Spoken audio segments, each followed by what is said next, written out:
with reaction. Joining us, the host, Michelle Malkin Investigates on CRTV. Michelle Malkin, all right, let's respond to the whole picture here with, first of all, I want to get to the terrorism story. I'm going to play the images again to warn parents that may have kids in the room. We see the carnage, we see the viciousness, we see the evil, and it is spread all the way through, all throughout Europe, and it is connected to a lack of assimilation. We have Sharia courts in Great Britain, and also a huge influx of migrants and zero vetting process. Is that why it's so bad in Europe, and is that a preview of coming attractions here? It is, and it's been festering a long time, Sean. What we're seeing, of course, is all of these European countries reaping the bloody consequences of here in the U.S. We've got the progressive left, the open borders lobby that has done everything in its power to fight President Trump, who's trying to make sure that we don't have Madrid-style bombings and more vehicular jihad attacks like this on our shores. And what do? Exactly what you've been talking about all week long, Sean, which is play the race card, not only to demonize personally their political opponents, but to obstruct them from achieving our most basic goals of government in ensuring our sovereignty and the safety of our people. All right, I want to stay on this terror issue for just a second, because I don't think you can defeat an enemy, Michelle, if you don't identify an enemy.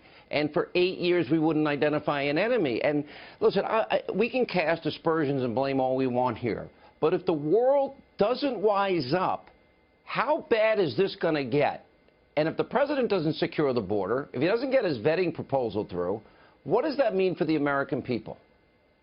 Well, it's a disaster worldwide, of course, and what you have in so many of these European countries is not just apathy anymore, but the sense that the London mayor himself, I think a paragon and textbook example of dimitude, in other words, capitulation to Islamic extremism and Islamic supremacy, if you want to use a word that's been overused and not really truly appreciated in the context of jihad, basically capitulating and saying, well, we just got to accept this as an everyday part of life. No, that was not the attitude of people here in America in the immediate aftermath of 9/11.